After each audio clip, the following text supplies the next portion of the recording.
StockX released their market share report and ASICs are up. We've been waiting for IRL images of these abominable sneakers for some time now, and they're here and they're shocking. We've had more new sneaker announcements for 2025, including the legendary Black Cats, and we are also going to preview the hottest sneakers upcoming this September. All of these stories and plenty more in this week's Sneaker Wrap. Hello everybody, it is me, Jordan Young, back with another fantastic hood classic. Every Saturday I do these weekly sneaker news recap videos where we go over the biggest sneaker news stories from the week and talk about some exciting upcoming sneakers and just have a gay old time with one another. If you guys aren't already doing so, please go and give me a follow on IG. I'm nearly at 100,000, got like 10k to go or something. And if you enjoy short form content and you're not following me on TikTok, do the same thing please, that'd be great. All right, cool, cheers. As always, we're going to start things off by recapping this week's biggest sneaker releases, and we had the Sneakers app release of the Ama Manier Air Jordan 3s. This seems like it was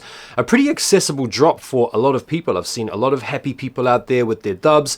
I did my own personal review on these yesterday, and so if you haven't checked that out and you wanted to watch a fresh episode of Man Takes Shoes Out of Box, go and click on the video above. We also had the Nike SB Dunk Low Alexis Sablone, which was also a pretty accessible shoe for a lot of people. Resell is low, so again, a lot of happy people out there with their dubs. I also did a review on those earlier in the week, and if you want to see that, go and click on the video above. Here in the UK, we had the Air Jordan 1 Low Mochas, which I did also cop. It was a pretty busy week for the bank balance. I have them in hand, and I'll be bringing you my review on these tomorrow. These released for you guys over there in the USA in a couple of weeks' time, I think. Supreme, we're back with some Air Force Ones, the Air Force One Mid in the white colorway and in the black colorway, and unsurprisingly, these are sats because it's an Air Force One Mid and it's Supreme. You guys in the USA had the AirTech Challenge 2s in the hot lava colorway. We are getting those here in the UK this upcoming week. And there was also the Air Jordan 17 Low Carolinas, as well as the J-Tips website release for the Pro Grid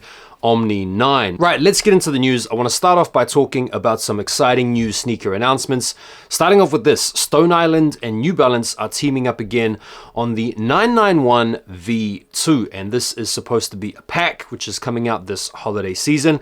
We only have images of one sneaker out of the trio. It's this pair here, which is an all tan colorway, and they look pretty nice. The materials look pretty elevated, and obviously you've got the Stone Island co-branding on the tongue. The information around the other colorways is that one of them is going to be an all green and the other one is going to be an all black, and so you can make from that what you will going off this tan pair, but they look pretty nice. Stone Island and New Balance have done some pretty successful collabs in the past, most recently I think on the 574. And I do like this model. These look nice. What do you guys think of these? We've had some very detailed images and some on-foot looks of a sneaker that I feel like has kind of faded into obscurity in recent times. These are the latest reimagined Air Jordan, the Jordan 1 High OG Black Toe, and these are supposed to be coming out on the 18th of October.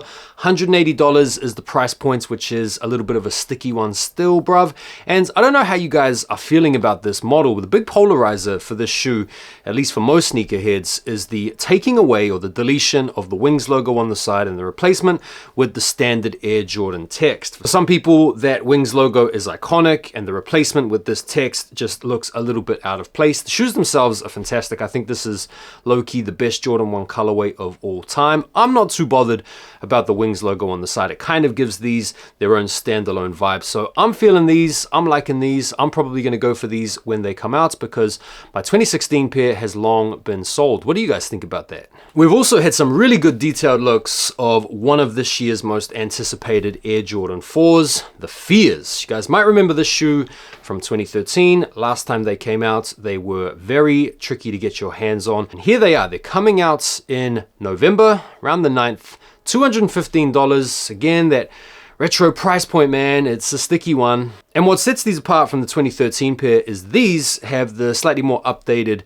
Air Jordan 4 shape. And when I say updated, they look more like the originals from 1989. They don't have that same sort of boxy shape. So these are looking good, looking to add these to the collection, and hopefully the Jordan 4 hype can remain low, so these are an easy cop. We learned last week that the Travis Scott Jordan 1 Low collab, the Shy Pink colorway, had been cancelled, which called into question all of the pairs that we've seen floating around on the feet of of influencers and celebrities and the likes, but we'll save that chat for another one. And this week we've learned that the other pinkish color scheme Travis 1 low for next year has also been cancelled, the dark pony. And so this is a bit of a shame because I actually prefer this colorway here to the shy pink colorway, but hey ho, it is what it is. Right, let's talk about this shoe here, the Air Jordan 4 Net. We've finally had some first looks. You guys will remember when this shoe was floated a number of months ago with the mock-ups, we were all thinking, please don't do it. Just keep these in the drafts.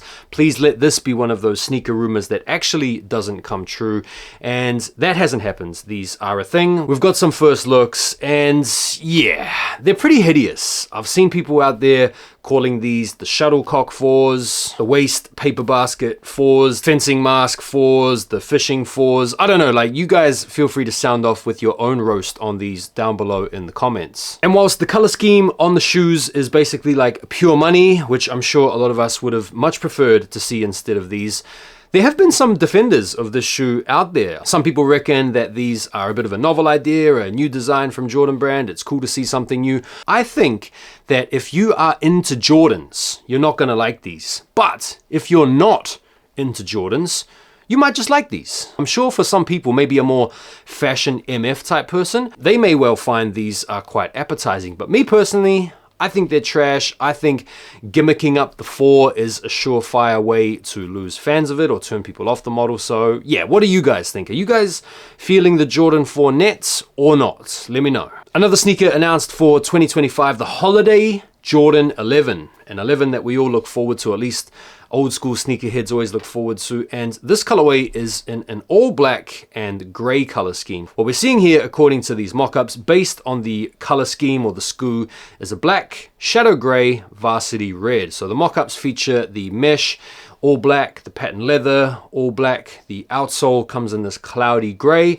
And then you've got some very stealthy red features in the form of the tongue logo. So yeah, this is what we can look forward to for next year's Jordan 11 holiday release, and I'm not mad at these. I think these are fire. Another Jordan sneaker for 2025 that we've heard confirmation of this week is an OG colorway of the Air Jordan 10. It's the Shadow colorway, which low-key I think is probably top 3, at least top 5 Jordan 10 colorways of all time. If you disagree with that, feel free to keep that to yourself. No one cares about what you have to say. Haha, nah, jokes. I don't know, man. Some people aren't really into Jordan 10s like that because, you know, these came out in 94 when MJ was off playing baseball. He didn't really ball out in these. Or he did a little bit, I think, when he came back in 95. But nonetheless, it's not a really popular sneaker with sneakerheads, although I do rate the comfort of 10s. I think 10s are comfy air. So I'm looking forward to seeing these return. Should be an easy cop. What do you guys think? All right, so let's talk about this report that was issued this week by StockX, which is pretty much giving a bit of a lay of the land with regard to the state of sneaker trends, buying and selling on the app. According to this image right here, they say that the sneaker resale market isn't dead, it just looks different. And then you've got these striking numbers. Nike are down 11%, Jordan down 12%, whilst Asics and Adidas are up 275% and 68% respectively. And the numbers represent market share on StockX from 2023 to 2024. So these numbers, although they look pretty impressive prima facie, don't really give us the broad picture in terms of general market share and total volume sales, all that type of stuff. And they say here that despite losing market share, so this backs up my point perfectly here, Nike and Jordan are still the top 2 sneaker brands with bright spots. And so to me, what this report represents is just a general shift in the current trends, where we are seeing brands like New Balance and Asics and Hooker and Ultra and all these other smaller brands come up a lot, eating into Nike's previously dominant market share. Back to the first looks. We've got our first look this week in the form of an image as well as a video, which I'll show up here, of the Air Jordan 5 Black Metallics, the reimagines that are set to drop February next year. Now, there's been a lot of speculation over how they were going to reimagine these. I personally was kind of hoping that we might get a cloudy outsole and maybe an oxidized netting on the sides to show that age and give them that vintage look, but it seems like they've opted in for an icy outsole, which is going to look aged after like 2 wears anyway. And they've decided to focus in on the 3M aspect. So the piping around the leather cuts is going to feature some 3M detailing as well, which is kind of cool. They come installed with the white laces, which is pretty dope because I feel like that's the best way to wear them. And you get an extra set of black laces according to this image as well. So yeah, I still need these. I'm sure a lot of OG old school heads out there like myself will be looking forward to these for sure. But yeah, what do you guys think? Would you guys, like me, have preferred to have seen these with the milky outsole, or are you guys happy with the icy outsole? Let me know. We've got some first looks at Puma's futuristic slip-on sneakers, which kind of look like some kind of aqua reptilian man type foot action here. And they look kind of cool. They look a little bit out there. I wanted to say though, Puma right now could be one to look out for in the future, like next year. I feel like this brand is making big moves right now. They've teamed up with A$AP Rocky, who's done a couple of collabs. They've been pretty popular. They've obviously got Big Smoke, Skepta doing his very own signature shoe, and they've also had the recent retroing of the Speed Cats, which have been pretty popular and are low-key turning into a bit of a trend. And then they've got the whole mellow ball stuff going on, working with Salehi Bamberry. So I do feel like Puma right now are in the cuts, making some really good moves that could bring them into the fold a little bit more next year. These slip-ons, they're not really it for me, but fashion MFs I'm sure will eat these up. Right, we've had a little bit of an update on the whole Air Max 95 stroke Nike SB collab for next year. We've got a color code here to go off, which if you don't know, when color codes get leaked or SKUs get leaked, that's what pages get their hands on in order to come up with these types of mock-ups, in order to give us a little bit of an idea of what we might expect from these manufacturers. So we've got here a Summit White, Photon Dust, Cool Gray, Cactus Flower, Gum Yellow, and from that they've come up with this, which is a pretty cool looking sneaker. Fall 2025, so around about this time next year is when the date is being slated for this collaboration to come off. Right, 3 more big bangers have been announced for 2025, and probably the biggest, at least from a modern day hype beast perspective, I want to say, is this shoe here, the Jordan 4 Black Cats.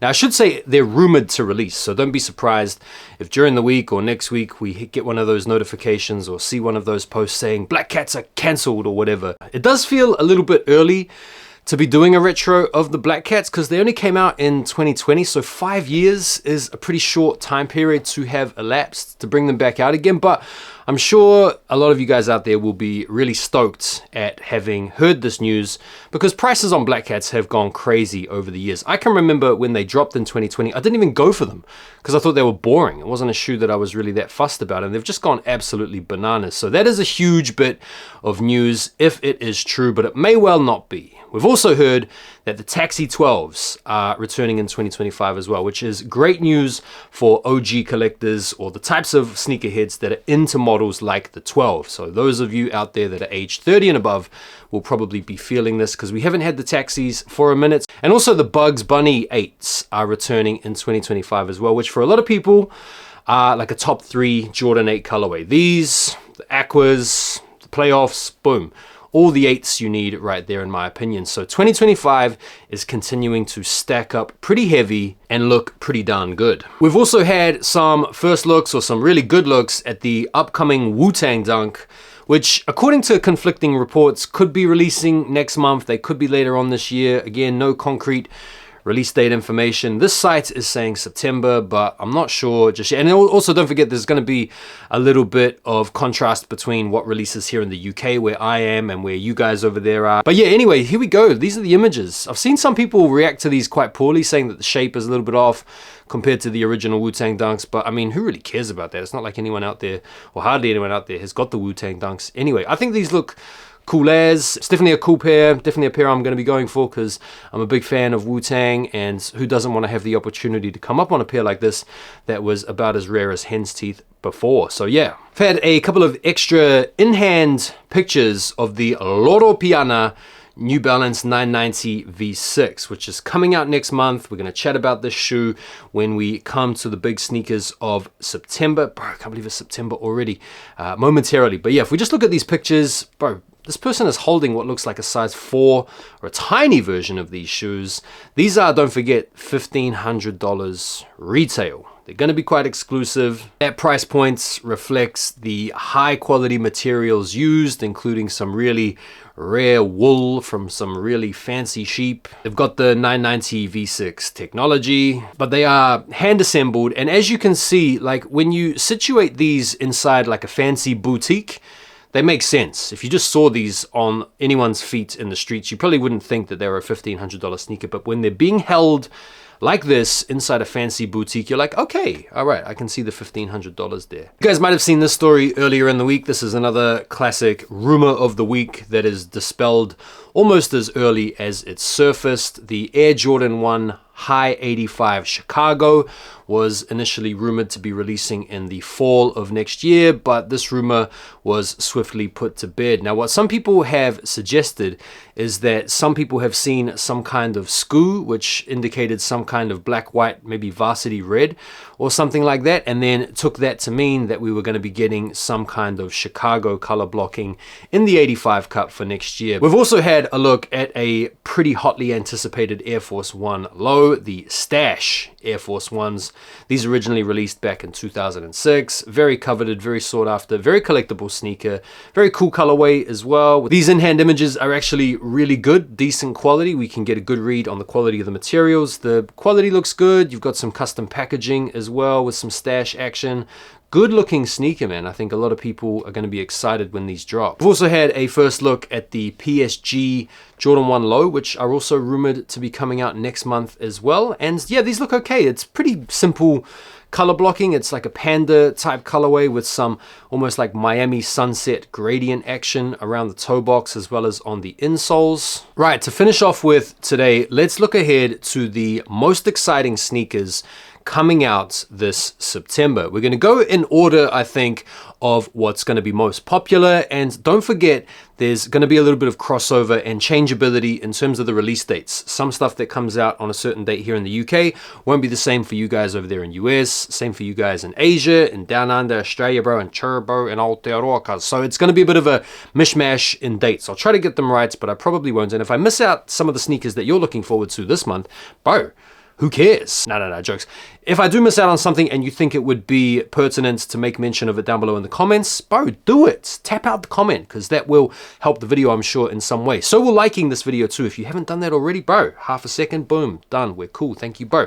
All right. The most exciting sneaker coming out this month is undoubtedly going to be these, man. The Air Jordan 1 Low, Travis Scott, medium olives. In the UK, these are supposed to be coming out on the 8th of September, which is almost questionable in and of itself because, bro, that's supposed to be like a Sunday or something, so what's up with that? In the US, these are supposed to be coming out later on in the month, around the 28th or the 29th or something like that. So take of that what you will, but these are going to be really popular. It's a fire colorway. The next most exciting sneaker of the month for September have got to be these, the Air Jordan 4 Amamanye collaboration, the While You Were Sleeping 4s. Here in the UK, these are supposed to be dropping on September the 19th, whereas for you guys over there in the US, at least according to House of Heat, these are supposed to be coming out on September the 26th. Next up, the Nike SB Dunk Low Visti collaboration. This is a full family size run. You've got toddlers,